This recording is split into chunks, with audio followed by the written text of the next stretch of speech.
Welcome to the channel, everybody. Now today I have another Scum 0.95 and beyond news and updates video for you all. So let's jump straight in and see what the devs have been up to over the past few days. Right, up first we have a ton of bug fixing, and there is a potential fix for small animals sometimes walking through air. Fixed issues where headshots were not detected in events, where magazines would sometimes randomly disappear during reload. Issue that caused a steady FPS drop over time, where placing a chainsaw into a chest after turning it on would cause a crash, where flamethrowers could still do damage to vehicles inside zones that forbid damage to vehicles. Issue where the icon of bandages remained active after treating a wound, where burning a car with a flamethrower would not damage players inside, where keybinds would not update in currently opened codex entry until it was refreshed, where interactive menu would give options to fill containers with empty containers, where player animations would not sync up correctly for everyone on the server, where plants would not grow in gardens on some servers, where weeds would grow immediately as soon as garden was crafted, where players would fall through the ground in events if spawned on the same location, and there's a potential fix for character template violation, randomly not allowing players to enter servers. And that's not all, there are a ton more. So they've fixed issue where arrows would sometimes float in the air, where wood foundation recipe would require sticks instead of planks, where small improvised backpack recipe would correctly accept rags as ingredients, where it was possible to deal damage to players in safe zones in some cases, where metal tip crossbow bolt recipe would not show up. There's an issue where the encounter horde spawn distance multiplier server setting would not work correctly, where some crafting recipes are calculating ingredients incorrectly in regards with player skill level, where puppets would sometimes spawn on a different level than the player, where the 79257 crafted ammo recipe was missing, where chests and signs would prevent encounter spawners from working properly, issue that allowed players to build infinite amount of gardens, where liquid containers would not be filled completely from improvised wells, wrong captions on several items, where corpses would sometimes disappear in single player, where fuses would disappear from fuse boxes on server restart, where sometimes taking a full stack of arrows from chests would make the whole stack disappear, where you could not sell items to traders that were in backpacks in vicinity, where bicycles would respond to pace change and are not affected by stamina, where list spawned vehicles would not work on servers with a large amount of vehicles, where you could not remove a BCU lock from modular doors after server restart, where server setting puppets can open doors would prevent Brenner from opening doors as well if set to off, where con attribute would sometimes not level properly, where the wrong trader menu would sometimes show up when going back and forward through multiple traders, where puppets spawned as a part of a horde would stop in front of the player before continuing giving chase, where rowing boats would have a incorrect stamina consumption and experience gain, possible fix for items disappearing when taken into hands, fixed issue where boats would never settle on water. So as you can see, there have been a ton of bug fixes. Now I know a lot of people straight away are going to be in the comments saying, but there were bug fixes that have been in here for ages that still are not fixed. Now it may just take them a bit longer to fix said bugs. Now I know again you're going to be saying, but they've been there for a couple of years now. Yes, true. Alright, but they do have people working on it.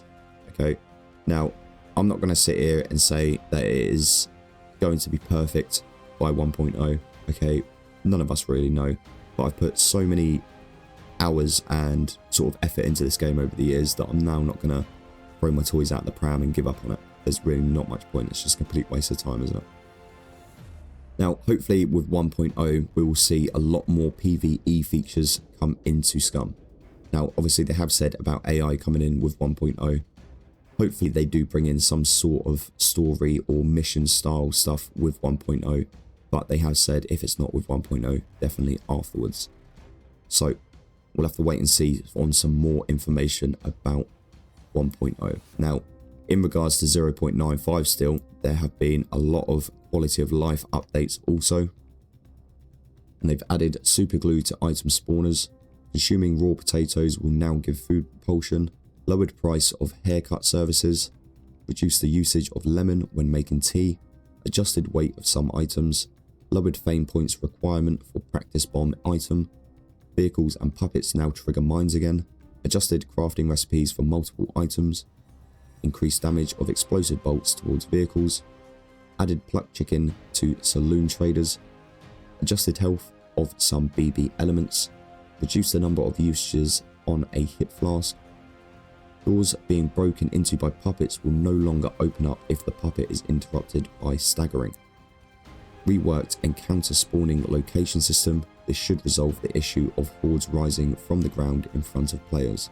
Increased distance from which puppets will spawn from the player. Hordes can no longer trigger in bunkers if there are no baits to trigger them. Inside bunkers, there is now a 10-minute cooldown from when the room is clear to when a puppet can spawn back into it again. Added flag creation and destruction in the gameplay log. You can now paint vehicle parts with spray cans. Removed holiday specials. So again, a lot of quality of life additions that have been put in as well. Now there are a few points I just want to quickly go through on this. One being the reworked encounter spawning location system. Now they have reworked this, and then obviously you can adjust this even more in your private server settings as such as well. Alright. Now I was playing a little bit this morning, and I have to say that I have not had any puppets spawning in front of my face. I had a group of puppets that looked like a small horde of 3 puppets run towards an area I was just at, but they weren't aggroed on me, they're aggroed on the area. And then once they got to the area, they kind of just stood around and were looking around. Now, I think that's a bit better, rather than me running straight through a town and just getting hounded by loads. Again, even when I went through a town, I didn't get a horde spawned on me, but the puppets that were around were just lingering around. They weren't popping out of windows from top floors and stuff. So again, I'm going to have to obviously play a bit more, spawn some hordes in obviously and check it a bit better. But from what I've seen in the 2-3 hours I played this morning recording for the series, it's a lot better from what I have been playing over the past few weeks. Alright. Now, other than that, hordes can no longer trigger in bunkers if there is no bait to trigger them. This ideally means as long as you are using sound suppressors for your weapons, you shouldn't trigger hordes anymore, okay? In other words, it's a bit more difficult to trigger them while you're in bunkers. Now, this isn't the case across the whole map, this is just inside bunkers. And there's another one here where they've put now a 10-minute cooldown in a room from when you kill a puppet for another one to be able to spawn inside that room, okay? Now, again, it's not ideal, because if you clear out a room 10 minutes later, you could just be on the other side of the bunker. So again, it's, you know, give and take, I think. Again, it's going to need some more adjusting, but the devs are going to need our feedback for that adjustment. All right. If we don't give feedback now, it's going to stay how it is. All right. So again, if you are coming across anything, especially with these bug fixes that are potential bug fixes, if you do come across them, just make sure you fill out a quick form or send it across to the devs somehow, just so they're aware of it. I did notice this morning when I was playing, when I was taking stuff out of my boxes in the base, putting them into my hand and stuff and transferring things, nothing disappeared. Where I did have it a few weeks ago where things were just disappearing out of chest when I was taking them out of the chest into my hand and stuff like this. So again, that's improved for me, but it's a potential fix, so it might not be across the board. So if you come across an issue of a potential fix or any fix that's happened, report it to the devs, because it really does help them obviously zone in on potential fixes that aren't completely fixed yet. All right. Now, there is another thing that was added, which is a server setting, and they've added list active bunkers true command that will show you which bunkers are active and which aren't. Okay. This will also print in the lines in your gameplay logs. The lines printed in the gameplay logs are automatically printed every 2 hours. So it's just another setting just to help you out a little bit more, especially if you're playing single player and stuff like that. You can just use this and then you'll be able to see which bunkers are active, and you don't have to go around searching every single bunker. But obviously on a PvP side of things, if you're not an admin, you're not going to be able to do this unless obviously you own the server yourself. Going on to the vehicle DLCs. As we know, there's another DLC that's just come out for Scum, and it is for the patterns on vehicles. So the same with the weapon skin patterns, okay? It doesn't change anything really in-game. again, people are saying that it's going to give you an advantage because there's camo styled skins on there, but as you've seen on Twitter, I'll show you this image right now, you can clearly see that the car is in the bush here. Now, it did take me a few seconds to obviously have a quick look around and spot this, but in game, the same thing's going to apply. You're still going to be able to spot these vehicles inside bushes. Now, obviously, if you have supporter packs 1 and 2, like with the weapon skins, what you can do is obviously grab yourself a paint can, come over to here. Now, if you don't have 1 and 2, you won't have these 2 patterns. Okay, so support pack 1 and 2, they included these patterns with them. So if you already owned them, you would get these for your weapons. Now they've included this again with the cars. So let's just go psychedelic, and then we'll paint first color. We'll swap our paint cans out, and then we'll paint the second color. There you go. Now, obviously, you do have to go around and do every single individual on themselves. Okay, each panel you have to paint. So obviously, if you've got a lot of panels of a lot of vehicles, 1 can may not be enough. As you can see, you can paint solid colors. Now, this solid color, this will just be for everyone. Okay, no matter if you've got any of the DLCs or not, you'll be able to use the solid color. Now, if you have 1 and 2 supporter packs, then you'll be able to use the wire and psychedelic. The same with the weapons. Now, the thing I say with all DLCs, okay, it's not forced upon you. You don't have to buy it. This doesn't give you any advantage whatsoever. Obviously, with the Danny Trejo one and the Lewis Moncana, they give you a slight advantage because one, you've got a machete, and the other character, you've got an axe. So it does give you a slight advantage there. I'll agree with that. But when it comes to these paints and stuff like that and cosmetics and things, it doesn't give you any sort of advantage. It just makes you stand out. So again, yeah, you can go and get another 14 different style of patterns, like with the weapon skins for the cars. And I know there's some uproar about it, as in people are saying that they've rushed this patch out just to get the DLC out. This DLC's been planned since last year, so there was no rush for it, I don't think. I think it was just they've gone on the break, come back, and then decided to release it with the update now, or the patch, I should say. So that's pretty much how that works. Now, we'll jump back into the news video and we'll carry on from where we left off.